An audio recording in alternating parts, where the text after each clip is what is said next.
É um prazer estar apresentando aqui para vocês o nosso estúdio da Trino Capital. É um espaço reservado aqui com o objetivo de trazer empreendedores, empresários e investidores para falar sobre formação de patrimônio, renda passiva e muito crédito imobiliário também. Boa. Bom, para quem não conhece a gente aqui, quem está falando aqui é o nosso CEO, o Carlos, CEO da Financiei, da Trino Capital. Eu sou o Felipe, sou um dos especialistas aqui da casa e a gente está criando agora aqui o nosso primeiro vídeo de podcast. Ninguém melhor do que a gente da casa mesmo para poder abrir a porteira e começar a falar um pouquinho sobre esse universo todo aí, né? Tanto de consórcio quanto financiamento. A gente aqui está muito focado na parte também de alavancagem patrimonial, que eu acho que é como usar os nossos instrumentos financeiros. Tanto o home equity quanto o consórcio são excelentes instrumentos para fazer alavancagem patrimonial, e a gente vai mostrar isso na prática, que a gente já faz isso há mais de 9 anos. Vai vir uma novidade muito em breve aí, que a gente vai mostrar na prática um projeto de flipagem. A gente vai comprar um imóvel na zona sul do Rio de Janeiro, um imóvel acabado. A gente vai comprar ele, reformar e colocar para venda. E isso a gente vai levantar capital através do home equity. Muitas pessoas, eles enxergam só a alavancagem patrimonial através do consórcio. É o método que a gente mais utiliza aqui na casa. Mas para fazer um movimento rápido, o home equity às vezes ele é mais eficiente. A gente também acho que sempre a gente está vivendo perto das notícias econômicas, da realidade também da economia, né? É muito bom porque em determinados períodos, às vezes até em épocas de Selic a 5, 6, 7, sei lá o quê, ainda era viável você, de repente, até se aventurar na parte de alavancagem patrimonial através de financiamento. Hoje já não é mais, Selic a 14,75, por aí vai. Então, eu acho que assim, um pouco do que a gente vai falar aqui é manter a galera atualizada, chamar a gente de dentro de determinados nichos, né? Porque para alavancagem patrimonial a gente usa muito aquele exemplo clássico que é comprar o imóvel, pagar algumas parcelas através da estratégia de consórcio, e aí no momento que você faz a contemplação, a gente bota lá o imóvel para locação e com o aluguel que vai recebendo, a gente vai fazendo a quitação do consórcio no final, meio que o imóvel é pago pelos inquilinos e depois daquilo todo esse rendimento entra para você. Esse é o projeto mais clássico aí que a gente tem de alavancagem patrimonial. Mas existem diversos outros que a gente vai colocar muito aqui, tanto no conteúdo que a gente está criando para YouTube mesmo, né, que é aquele conteúdo mais educacional, mostrando para as pessoas como é que isso funciona e como é que é o passo a passo para você fazer uma alavancagem, tendo o instrumento que for necessário no momento para a pessoa, né? Mas também trazer muito essa questão da versatilidade que ele pode fazer com a parte de alavancagem patrimonial, porque às vezes o cara quer comprar um sítio, quer comprar uma fazenda, quer, sei lá, Acho que a gente vai falar sobre muitas coisas, a gente está muito feliz nesse momento. Eu e o Felipe, a gente está junto no mercado financeiro desde 2000, a gente estava lá na empresa, lá na época da faculdade do IBMEC. A gente dorme, a gente acorda e a gente respira, sonha e pensa no mercado financeiro.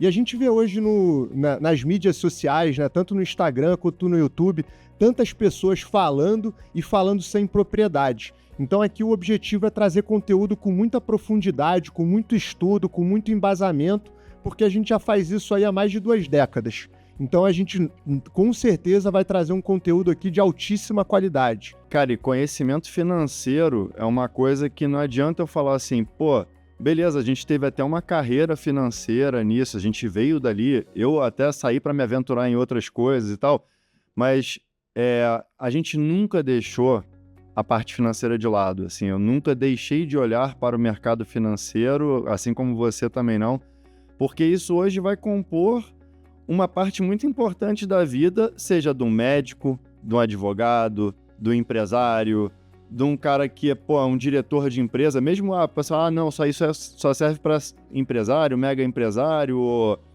cara que já tem renda ou herança e tal. Não, tem diretores aí de mega multinacionais que ganham super bem aí, e às vezes você vai ver na conta do cara, o cara tá virando no cartão de crédito a 10% de juros ao mês, e esse embasamento financeiro que a gente quer dar, eu acho que serve para muita gente, não só para quem gosta de mercado financeiro, mas é uma educação que a população hoje, no geral, mesmo empresário, o cara bem qualificado, às vezes não tem, e não dá para deixar de lado, cara. Isso vai compor tua vida, tua aposentadoria, teu futuro, dos teus filhos, enfim. E com certeza que não vai ter promessas milagrosas.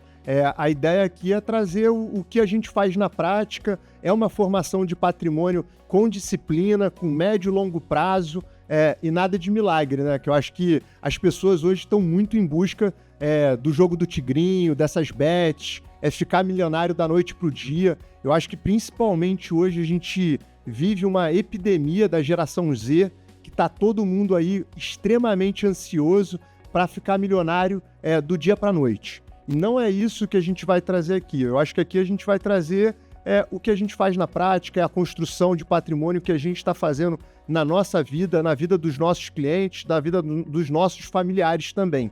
Porque o nosso lema aqui, a nossa cultura, é que a gente vende para todos os nossos clientes da mesma maneira que a gente venderia para um familiar da nossa família, né? Então a gente brinca que a gente aqui se preocupa muito com a festa de final de ano, né? A gente não quer, na festa de Natal, receber aquele tapinha nas costas do tio e falar, poxa, aquele produto que você me vendeu era uma porcaria. Não, o produto que a gente vende para você é o mesmo produto que a gente compra para a gente na física. É verdade. E até um ponto que você estava mencionando aí, assim, que a gente vê, pelo menos eu vejo muito, que tem muito conflito de interesse, né? Assim, tanto porque do lado de cá a gente está trabalhando com o mercado financeiro, bem ou mal, a gente vende produtos financeiros, né? Isso é um ponto que não tem como negar. Agora, como você vende esse produto financeiro faz muita diferença. E isso a gente tem percebido bastante aqui dos clientes chegarem na casa. Muitas vezes o cara estava com uma ideia de comprar um imóvel para reformar e vender.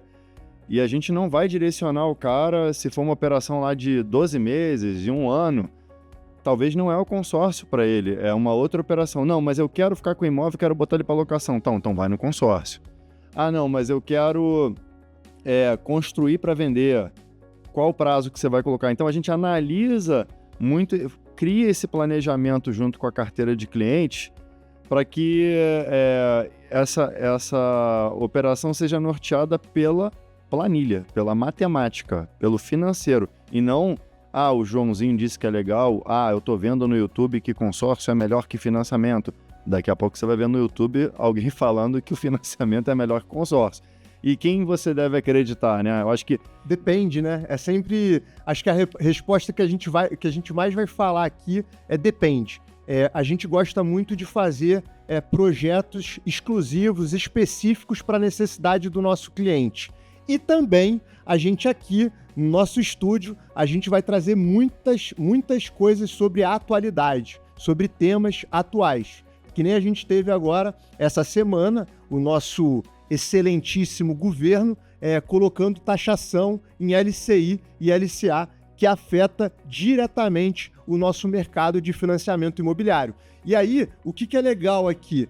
A gente vai ter um aumento no custo do financiamento imobiliário, caso passe, né, essa lei de tributação de LCI, mas ao mesmo tempo a gente vai ter um estímulo aqui para o consórcio, porque o consórcio ele vai ficar mais atrativo. Então, como a gente aqui vende tanto crédito imobiliário quanto consórcio, a gente analisa e o mercado ele é muito dinâmico. Vão ter momentos e necessidades que o crédito imobiliário ele vai ser muito mais adequado para o cliente e vão ter necessidades e momentos em que o consórcio vai fazer muito mais sentido. E a gente não vai ter papas na língua aqui no nosso podcast. Assim, dá para perceber muito claramente que qualquer movimento de governo, né, a gente, ao longo da história aí, a gente via assim, cara, é uma reunião do Copom para aumentar 0,5%, 0,25% numa Selic, o mercado inteiro se observando, e entendendo aquelas movimentações, porque o movimento às vezes de 0,25 na taxa de juros. E agora só nesse ano de 25, a gente já viu entrar história de vai taxar Pix, vai monitorar Pix, vai entrar IOF, vai entrar... Aí não consegue pela IOF, vamos pela LCI. E isso apavora muito o mercado, a verdade é essa. Tipo assim, o cara como empresário hoje, o cara como um construtor, como um incorporador, como, enfim, lojista, o cara da carrocinha de cachorro-quente, ele não sabe se amanhã ele está recebendo o mesmo dinheiro que ele está colocando hoje. E muita gente faz compra de longo prazo, né? Então, o cara está comprometido com compras e vendas ao longo de um período, e a gente vê muito o governo no desespero de trazer dinheiro para dentro do caixa. Vem ano eleitoral ano que vem.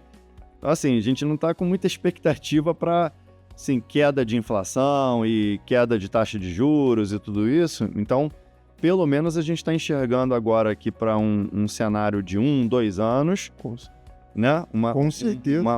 Uma cena um pouco mais ainda agressiva de Selic e tudo mais, que vai então, fazer assim, diferença. Se planejar e ter um horizonte de alavancagem financeira e alavancagem patrimonial nesse momento onde a economia está bastante conturbada, é muito favorável. E eu estou aqui olhando para o Felipe aqui falando, e eu estou me recordando muito dos meus 18 anos. Eu estagiei, quando eu estava com 18 para 19 anos, eu estagiei numa multinacional e eu ganhava lá meu salário e tudo mais. E eu estou fazendo uma comparação aqui com a ansiedade hoje que a gente está vivendo muito devido aqui às redes sociais, à tecnologia. E eu lembro que quando eu tinha 18 para 19 anos, eu estava estagiando numa multinacional e resolvi pedir demissão para estagiar dentro de uma empresa incubada dentro do IBMEC, dentro da faculdade, sem ganhar nada, para ter aprendizado.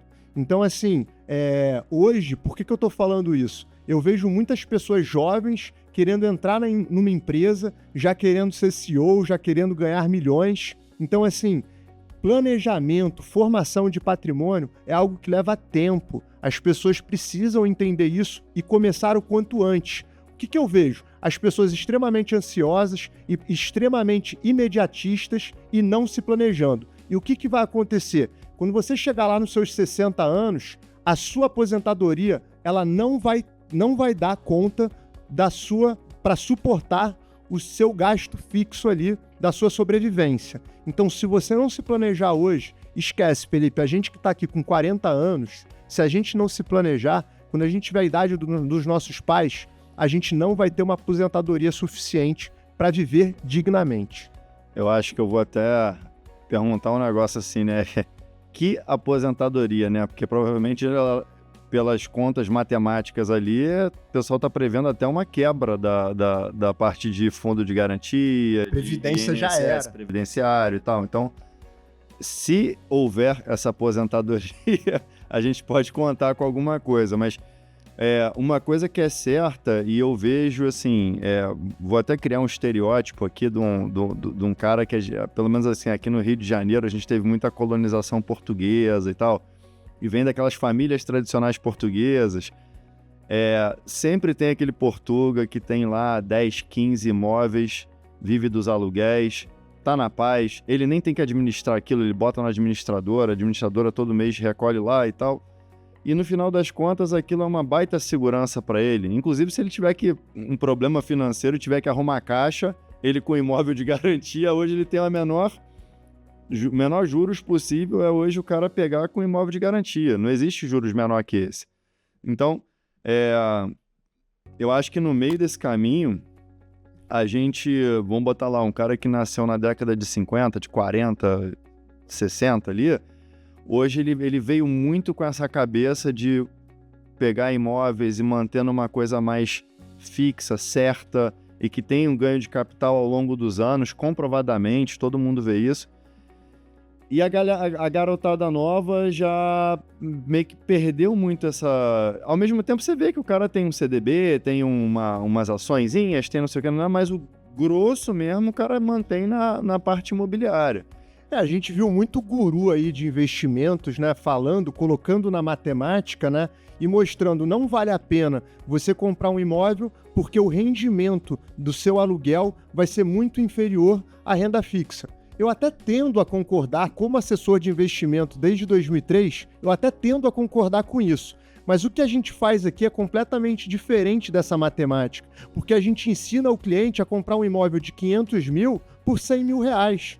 Contribuindo ali num consórcio durante 60 meses, você vai contribuir 100 mil reais e vai comprar um imóvel de 500 mil por 100 mil reais. Aí a matemática ela fica completamente diferente. Sim. O rendimento de um imóvel de 500 mil que você comprou por 100 mil reais, que está te gerando ali R$ 2.500 de aluguel, ele está te gerando 2,5% do que você colocou ali para compra daquele imóvel. E isso não existe em nenhum lugar. É 5 vezes, né? Se a gente pensar Exatamente, assim, é 5 vezes o rendimento aluguel normal. do Então aluguel. aqui, a matemática que a gente traz é de você comprar um imóvel por 25% do valor dele. E isso de uma forma tranquila, de uma forma sem vender milagre, sem vender nenhuma promessa. Eu estou colocando aqui números extremamente confortáveis com o que a gente tem conseguido nos últimos 9 anos. Sim, maneiro. E um ponto também que eu acho que é importante a gente falar aqui, que me veio até na cabeça agora, é em relação à flexibilidade também do cara, comprou um imóvel, hoje o pessoal fala, mas eu vou comparar com o histórico de rendimento da média dos imóveis em São Paulo, que já está saturadão e não sei o que. Eu vou dar um exemplo, né? Tipo assim, a capital de São Paulo é um lugar que está saturado, como se eu falar aqui no Rio de Janeiro, Botafogo e tal, um lugar já saturado, não tem mais para onde subir prédio em Botafogo, não tem mais para onde ir.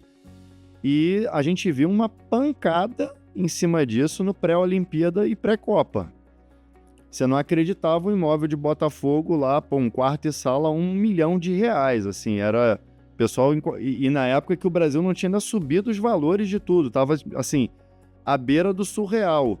Você pegar hoje, aquele imóvel de Botafogo, ele continua lá na casa de R$1 milhão, ele não teve mais um grande reajuste, mas ele sofre aquelas flutuações que de vez em quando tem algum movimento de mercado, alguma coisa dessa, seja por juros, por Selic, por inflação, por o que for, e ele dá umas disparadas e depois acomoda um pouco. Mas é difícil você ver esse imóvel despencar de 1 milhão para 400 mil. Você vê o contrário. Mas eu acho muito difícil você ver um imóvel... É mais fácil ele não reajustar a inflação, ou reajustar pouco, ou fazer a manutenção de preço, do que você ver ele derrubar. Enquanto você falava aqui, me veio aquela frase, né? Quem compra terra não erra. Excelente posicionamento. E uma coisa também que eu lembrei aqui enquanto você falava é que a gente vê a carteira dos nossos clientes de uma forma muito ampla, né? Não é que a gente está falando para ter só imóveis, não é que a gente está falando que é só para ter consórcio, é para você diversificar. O que a gente vê hoje é que a carteira de investimento da maioria dos investidores, elas são muito concentradas numa classe de ativos que aquele cliente gosta. Então, por exemplo, o cliente gosta de renda fixa, ele coloca 100% do dinheiro dele na renda fixa. E isso é um erro tremendo, até porque se a gente não precisa ir muito longe, na época da pandemia, a gente teve a taxa de juros caindo para 2%. E eu vi muita gente aqui que tinha uma carteira extremamente conservadora de renda fixa sofrer bastante. E aquele tiozão do lote, o tio do lote que tinha lá o português, que tinham 10 imóveis, ele não sofreu muito menos. Sofreu menos, com certeza. Quem está escutando isso aqui agora, pode ter gente de 20 a 70, 80 anos de idade. Não interessa. Quero que o cara de 80 anos já tenha feito o pé de meia dele. Mas não quer dizer que o garotão lá, de 30 anos de idade, 20 e poucos anos de idade, tá a fim de investir em criptoativos, opções e não sei o que tal. Ele tá no momento que ele, até empreender, ele tá no momento que ele pode arriscar mais. Ele pode se aventurar e tal. Mas não deixar de olhar para um pedaço daquele pé de meia que vai vir a futuro. Acho que todas as nossas ações hoje aqui, a gente sempre tenta passar isso para os clientes, assim. Você tem diversos ativos com diversos vencimentos. Outra coisa interessante aí, dentro do que você está falando, que é a questão daquela poupança forçada, né? Hoje a gente está vivendo uma sociedade de um consumo extremamente exagerado. As pessoas estão viciadas em consumo. Vai comprar tênis, vai comprar roupa, vai comprar um monte de coisa que no final das contas você não está usando. Se você pegar ali as suas compras que você fez no último ano, você está utilizando tudo que você comprou, você poderia guardar ali, às vezes, até um jantar que você deixa de ir e você poderia ali estar utilizando o consórcio como uma alternativa de poupança forçada. Pelo menos para o meu perfil, encaixou como uma luva, que é também o que eu vejo na maioria dos meus amigos. As pessoas consumindo muito e poupando pouco, e vai pagar o preço no final. É fácil a gente falar assim, se eu botar numa planilha e comparar lá, vou fazer, todo mês eu vou fazer um aporte de 500, de R$1.000 para rodar na renda fixa. Beleza, primeiro mês tá lá empolgadão, vai lá e guardou 1.000. No segundo mês, cara, apareceu uma viagem, você já não guardou 1.000. No terceiro mês, você guardou 500 e por aí vai. É difícil a gente ter essa manutenção disciplinar. Isso aí para muita gente é difícil, assim, E às vezes um consórcio realmente, essa parte, é uma parte que para planilha, às vezes, ela não faz muito sentido, mas na prática, quando você coloca, chama os clientes aqui para a gente conversar, o cara fala, eu gosto de pagar o boleto porque eu sei que eu estou botando dinheiro, e seja boleto do financiamento, boleto do consórcio e tal. Ou de uma previdência privada. Sim, também. Ele criou um compromisso, uma obrigação, né, que vai fazer com que ele mantenha-se disciplinado no investimento. E a gente vê, cara, passa lá 12 meses, assim, 24 meses, assim, 36 meses, daqui a pouco você vai ver, você já tem um bem ali.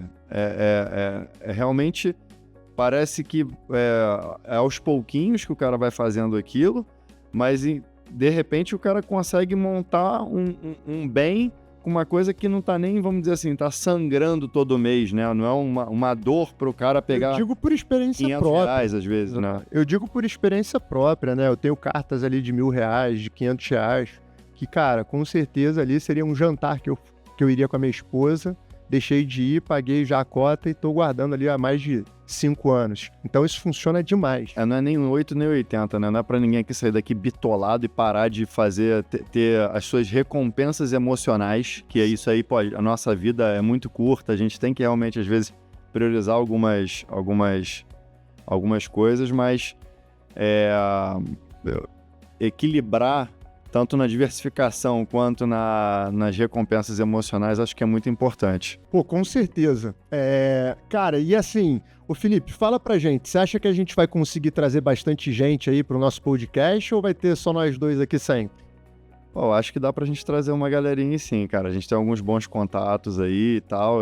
Se a galera daí também estiver ajudando... Se inscreve aqui no canal, porque vocês vão ver bastante gente muito conhecidas aqui, porque graças a Deus a gente é muito bem relacionado. Já vou começar a puxar uns aqui agora, vamos ver se eles se Posato, você vem, Posato?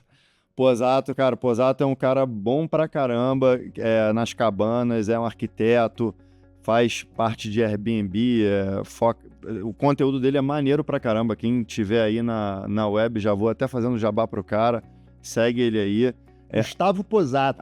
@Gustavo Posato. Cara, pô, pra quem tá querendo ir pro lado de Airbnb e, cara, principalmente cabana, cara, tem cabana de R$160 mil, sei lá que custa, 200 mil no máximo.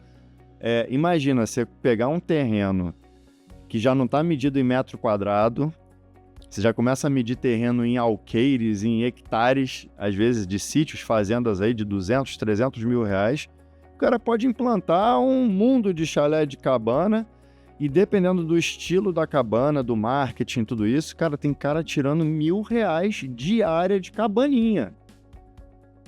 Não tem como a gente fazer uma comparação que no momento que você tem dinheiro na mão e você tem a disposição de fazer, eu não tenho como comparar um 0,3% que está dando um imóvel alugado em Botafogo com um projeto que o cara foi visionário em montar uma locação legal pra caramba, num lugar super bucólico, charmoso, numa cabana. Conceito, né? Conceito, que ele pensou na florzinha, na pétala de rosa na cama, pro casal chegar lá e ter um momento bacana e tal. assim, faz toda a diferença. Você é recompensado por isso e você tem a disponibilidade de escolher o que você vai fazer com isso. Você não é obrigado, ninguém aqui está obrigado a comprar um imóvel num lugar já saturado. Você pode tentar ser visionário também nas suas escolhas. Isso aí eu sempre... Mas agora, você tem que ter aptidão. O cara que não gosta de obra, não vai querer ir para o Tosar, cara, não entra nessa. Entra num Airbnb de estúdio, que hoje tu terceiriza a operação 100%. Mais um aí para a gente puxar. Depois a gente quer trazer aqui profissionais de empresas que são especializadas na administração de estúdios, de Airbnb, de apartamento de Airbnb, locação de locação de temporada. Cara, acho que tá muito bom aí para o nosso primeiro bate-papo. Vai ter muita novidade. Se inscreve no canal, deixa seu like, acompanha a gente aqui. Toda semana vai ter conteúdo novo aqui no canal. A gente vai trazer muito conteúdos para empreendedores. E entenda, empreendedores não precisa ser empresários. Empreendedores, você empreende em todos os lugares da sua vida. Sim. Empreendedores e investidores que querem formar patrimônio no médio e longo prazo. O seu lugar é aqui. A gente já teve muita conversa com o cliente que realmente a gente, num papo de 1 hora... acho que a ideia veio disso. A gente muitas vezes fez call com o cliente e tal, e num papo de 1 hora que você apresentava uma ideia dessa de, cara, você pega isso aqui, bota aqui no estúdio, de repente você bota essa empresa para administrar. Cara, mas não sei eu que vou ter que trocar lençol. Não, cara, já tem esse negócio pronto aqui e tal. Cara, tu abriu minha cabeça para um negócio que eu não tava nem sabendo que existia. O cara nem sabia que existia uma empresa, por exemplo, que administrava um Airbnb para ele, sem ele ter que fazer nada, né? Um host que já vai tocar o negócio todo para ele. E da mesma forma, a gente vai acabar trazendo gente aqui influente no mercado, no geral, para falar muitas vezes também de cenário econômico. Se a gente está vendo vocês estão vendo aí agora como é que é importante, a gente está muito antenado ao cenário econômico, apesar de a gente é muito enviesado por um setor imobiliário que ele é muito perene. Ele não fica surfando essas ondas gigantescas aí e dando inflexões malucas, dando cavalinho de pau no mercado. É por isso que é muito atraído por muita gente. É fácil de falar para uma pessoa, compra um imóvel, todo mundo sabe que vai precisar em algum momento, né? Com certeza, as pessoas mais ricas do mundo estão lotadas de imóveis. Então, assim, por que a gente vai fazer diferente, né? Por que a gente vai fazer tão diferente das pessoas que estão fazendo e estão dando certo? Pessoal, então, para quem tá aí, cara, por favor, eu vou pedir um negócio para vocês. Deixa aqui nos comentários quem vocês acham que seria legal a gente trazer aqui para o nosso podcast, assuntos, temas, porque a gente quer construir uma coisa aqui bilateral. A gente transferir conhecimento para vocês transferirem conhecimento para cá, e a gente trazer muita gente boa aqui, né, Zura? Muita gente capacitada e com história para contar, porque eu acho que é muito bom para todo mundo aprender. É isso aí. Se tiver temas também que vocês queiram saber um pouco mais, dentro da psicosfera, né, de empreendedorismo, formação de patrimônio, investimentos e mercado imobiliário e crédito também. A gente tem muita especialidade com crédito, com home equity também. Deixa seus comentários aí pra gente que a gente vai buscar atender a vontade de vocês. Show de bola. Então é isso. Primeiro episódio do nosso Trinocast tá aí. Grande abraço a todos. Ô, editor, manda aquele beijo grande. Beijo do Gua. Valeu.